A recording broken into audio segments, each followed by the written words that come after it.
What's up guys, Marco here and welcome to today's brand new video where I show you a Google Ads roadmap to get to $10,000 in sales with your e-commerce business. And it doesn't matter whether you used Google Ads before or whether you're entirely new or whether you have been successful with Facebook ads in the past, now you want to build your business on Google Ads.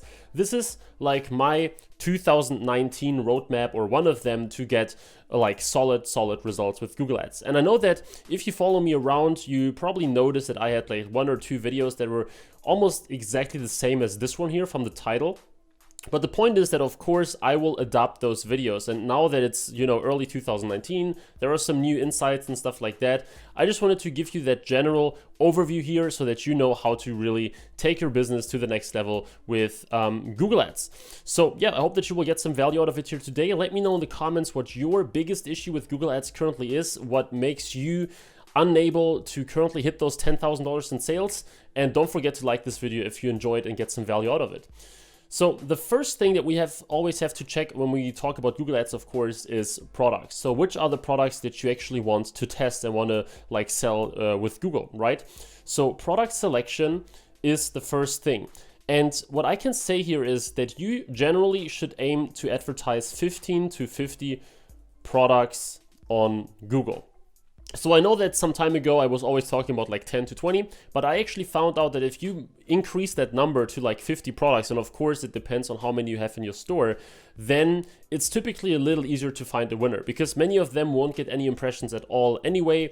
And of course, the more products you have in there, the more likely that one of them sticks. So how do you choose these products in the first place, right? Because you somehow have to drill it down if you have a few hundred products in your store. Well, the first obvious thing is that you should look for price and margin. So products that are really expensive, that have a really high margin, try them first, because if you are able to sell them, then you automatically make much more money. So there is no reason to try to sell like a $10 product if you have 15 $100 products in your store that all seem as promising as the $10 one. Go with the expensive ones first, and this is like one of the main criteria that I have whenever we start advertising new Google Ads products. The second thing that you should always be looking for is the competition for those products. So I know that it's much harder because it's easier to just say, okay, pricing, that's it.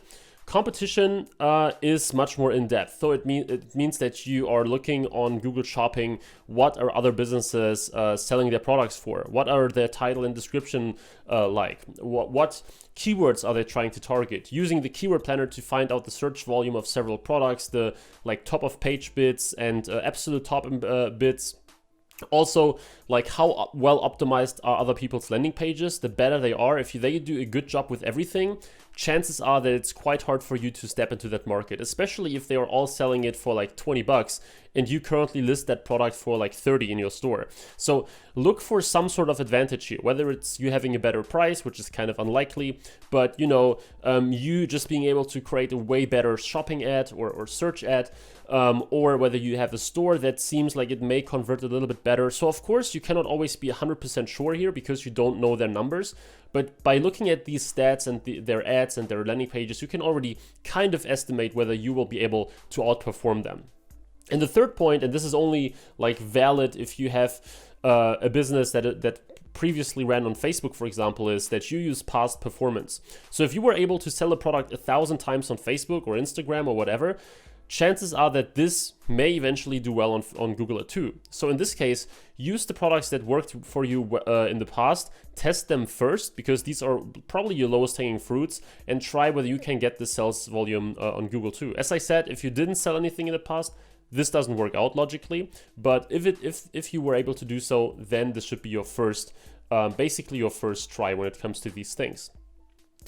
So the second point, once you have your list of products, the thing is that you should test them all at once. And now this again depends on your budget. So if you only have $10 a day, probably you don't want to test 50 products. But if you have like maybe $30, then you can definitely do that without any bigger issues. Because the point is, many of them, as I said, they won't get any impressions, so they are not eating up your budget anyway. But the good thing about testing them all at once is that you have a way higher chance of converting some of these products, right? And the thing is, once you start testing these, there are basically two ways you can put them all together. So the first is the traditional way, which is just putting all products in one campaign, one ad group. This is how many people do it. This is how I do it on a regular basis as well. But even better, if you want to get better results, and if you are willing to put in the effort of doing that, you can put one product per ad group. So it may seem a little tedious, right? Creating a ton of different ad groups for all those products. But the point is, if you put one product per ad group, you can define negative keywords on the ad group level for each product. You can individualize those bits a little more effectively, etc., etc. So it just pays off in the long run if you do so. However, as I said, it's much more work to do it that way. One thing that I recommend if you decide to do it is to use the Google AdWords editor, which is a desktop app that you can download. And with the editor, you can just create campaigns and ad groups and everything much faster. So it's a tool that I use all the time, especially in my case where I manage so many different Google Ads accounts. I couldn't live without that tool. So if you are planning to create a ton of campaigns and everything, think about getting that editor as well, because it will definitely save you some time. Then, of course, we don't want to test every product in the same way. We want to adjust the bid based on prices. So the most expensive products get the highest bids because they have the highest margin. The very cheap ones get very cheap or very low bids because we don't want to spend more than these products will actually make us. And then you can let the test run for 3 to 5 days. Now, the thing is, the number of days is not always that helpful because your ads may not get impressions from the start. So 3 to 5 days, or get enough data on like at least 3 products, right? Which means purchases ideally, or add to carts, or long session duration. So I always talk about those long session durations because I think they are extremely helpful.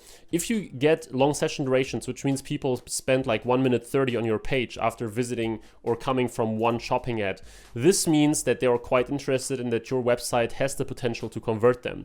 Add to carts are even better because they show some sort of buying intent, and of course purchases are perfect. If you get purchases for like at least 2 purchases for the same product, I recommend that you consider putting it into an entirely new campaign.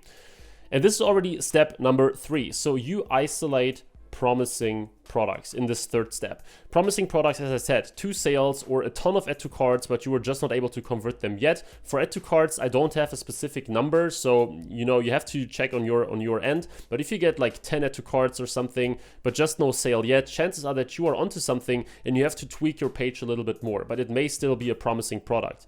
And as soon as you put them into their own campaign, right? So isolation means you give them their own campaign.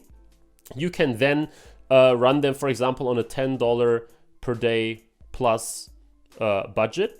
So the second thing is that you remove them from the initial campaign. So you remove them from the initial test campaign, you give them a $10 per day budget all by themselves, which means that most likely they are now spending more money than they were spending previously, right? And the good thing here is that if you, let's say with $10 a day, you make 1 sale every 2 days, this of course already gives you some great way to get started and get some initial traction with that. Whereas if you keep it in the original campaign for too long, it's just way harder to do so. Also, now that you have the product in its own campaign, you should add even more negatives to that campaign, because now you isolate it, which means you want to scale it, which means you want to bring down your cost per acquisition as well. And one very, very big component of doing so is doing like extensive negative keyword research, which means you should really go into it, check your search term report, exclude everything that is not 100% relevant. And by doing so, you will gradually increase the performance of this campaign, right? So in the beginning, you may start with only 5 negatives. Then at some point you have 30, then you have 100. And we have campaigns that have thousands and thousands of negative keywords sometimes. And literally only the best queries are triggering these ads. And if you are at that level, you barely get any junk traffic to your page. Of course, every now and then there are some queries that are totally unrelated, but the more negatives you add, the more likely it is that you only get exactly the queries that you want, and the conversion rate in this case will just skyrocket. So as soon as you have it in the own campaign, make sure to think about that too. And then number 4 is that now you scale with higher budgets.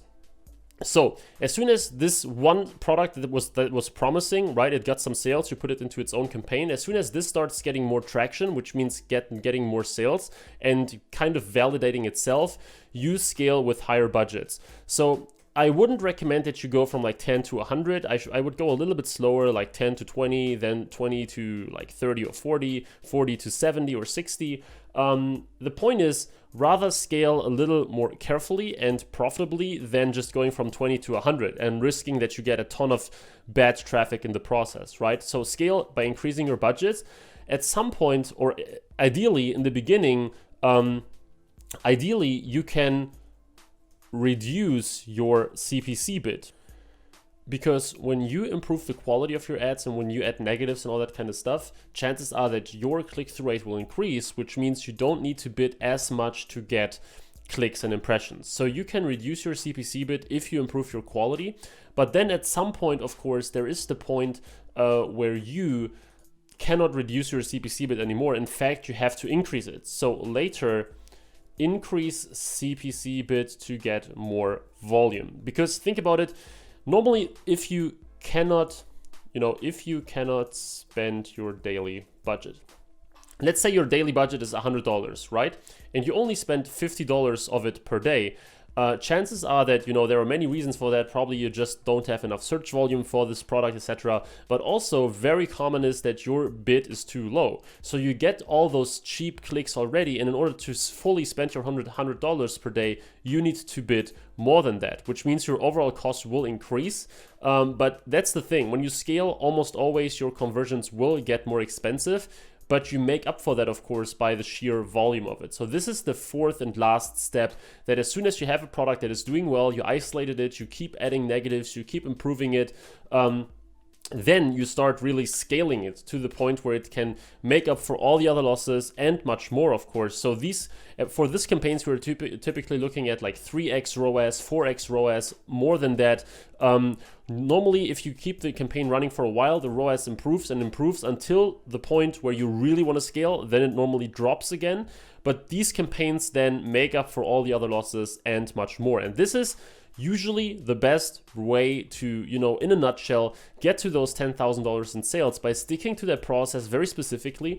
Like, have these products for testing. Also, what I should add here as number 5 is continue to add more products. So one common thing that I see is as soon as someone finds like some sort of winner, they let the test campaign die, right? They don't put the effort in it anymore. And the best businesses in that space when it comes to Google Ads, they continue to add more products and test them, and they continue to add more winning product campaigns so that they don't just rely on one product, they rely on like 5 or 10 or sometimes even 20. And this is the best way to do it because, sure, you will always have some losers here, but you also have multiple winners at the same time, which is, of course, extremely important if you want to be successful in the long term. So guys, this was my $10,000 roadmap to Google Ads success.